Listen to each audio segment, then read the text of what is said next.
Harga diri lansia jarang runtuh karena usia. Ia runtuh ketika orang-orang terdekat tanpa sadar berhenti memperlakukan mereka sebagai manusia yang masih layak didengar, dipilihkan, dan dihargai. Membuat hari-hari yang dijalani terasa berat. Banyak lansia menjalani hidup dengan perasaan seolah mereka semakin terpinggirkan, bukan karena tubuh melemah, tetapi karena harga diri mereka perlahan terkikis. Yang menyakitkan, hal ini sering terjadi tanpa niat buruk siapapun.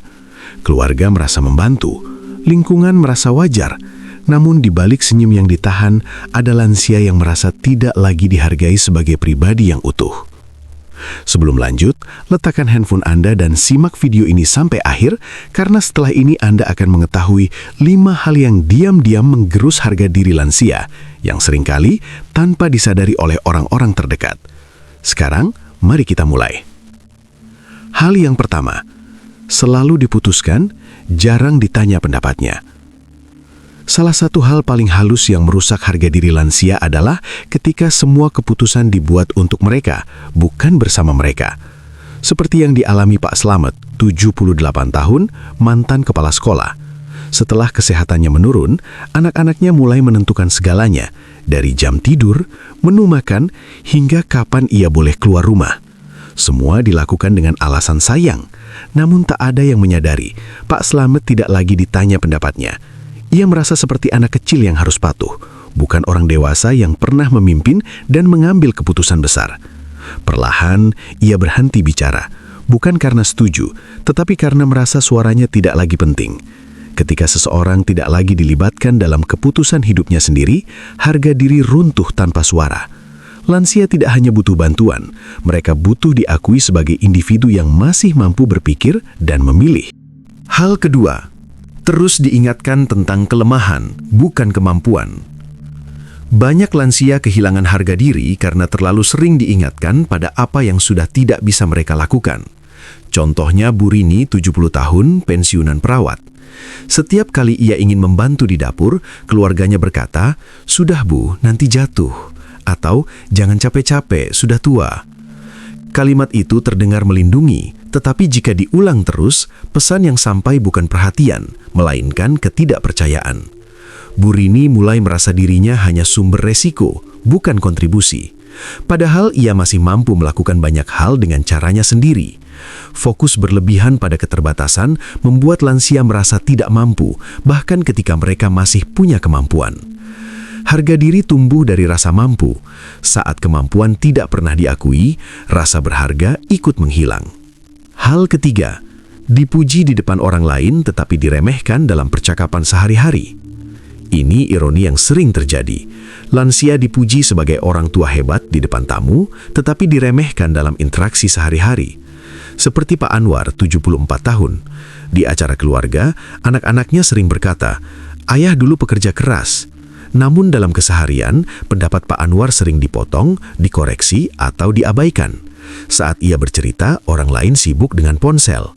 Pujian yang tidak diikuti penghormatan nyata justru terasa kosong. Ia merasa dihargai sebagai simbol masa lalu, bukan sebagai manusia yang masih hidup di masa kini. Harga diri lansia tidak dibangun dari pujian besar, tetapi dari perhatian kecil yang konsisten. Mendengarkan dengan sungguh-sungguh jauh lebih bermakna daripada sanjungan yang hanya formalitas. Hal keempat, dianggap tidak perlu tahu atau terlibat lagi. Banyak lansia kehilangan harga diri ketika mereka tidak lagi dianggap perlu tahu tentang hal-hal penting. Contohnya Bu Yati, 69 tahun. Ia tinggal bersama anaknya, tetapi sering merasa seperti tamu di rumah sendiri. Keputusan keluarga, rencana liburan, bahkan masalah keuangan dibicarakan tanpa melibatkannya. Alasannya selalu sama, nanti ibu kepikiran. Padahal yang terjadi justru sebaliknya. Bu Yati merasa disingkirkan. Ia merasa tidak lagi relevan. Ketika seseorang tidak diberi ruang untuk tahu dan terlibat, ia merasa keberadaannya hanya fisik, bukan emosional. Harga diri runtuh saat seseorang merasa tidak lagi dianggap bagian dari kehidupan bersama, melainkan beban yang harus dijaga jaraknya. Hal kelima, diperlakukan seolah hidupnya sudah selesai. Inilah penyebab paling parah dari runtuhnya harga diri lansia. Anggapan bahwa hidup mereka sudah di ujung sehingga tidak perlu lagi bermimpi atau berkembang. Seperti Pak Budi 76 tahun yang ingin belajar melukis. Ia sering mendengar, "Buat apa sudah tua?" Kalimat sederhana ini mematikan semangatnya. Ia mulai merasa keinginannya tidak pantas. Padahal keinginan untuk tumbuh tidak mengenal usia. Saat lingkungan memperlakukan lansia seolah hidup mereka tinggal menunggu waktu, harga diri tergerus habis. Manusia merasa berharga ketika ia merasa masih boleh berharap. Ketika harapan dianggap tidak perlu, seseorang perlahan berhenti merasa dirinya berarti. Harga diri lansia jarang runtuh karena satu kejadian besar. Ia runtuh karena kebiasaan kecil yang terus berulang. Nada bicara, cara memperlakukan, sikap yang terlihat sepele. Namun, kabar baiknya, apa yang terkikis bisa dipulihkan. Dengan mendengarkan lebih sungguh. Dengan melibatkan, bukan menggantikan. Dengan menghormati, bukan sekadar melindungi. Lansia tidak butuh dikasihani. Mereka butuh dihargai.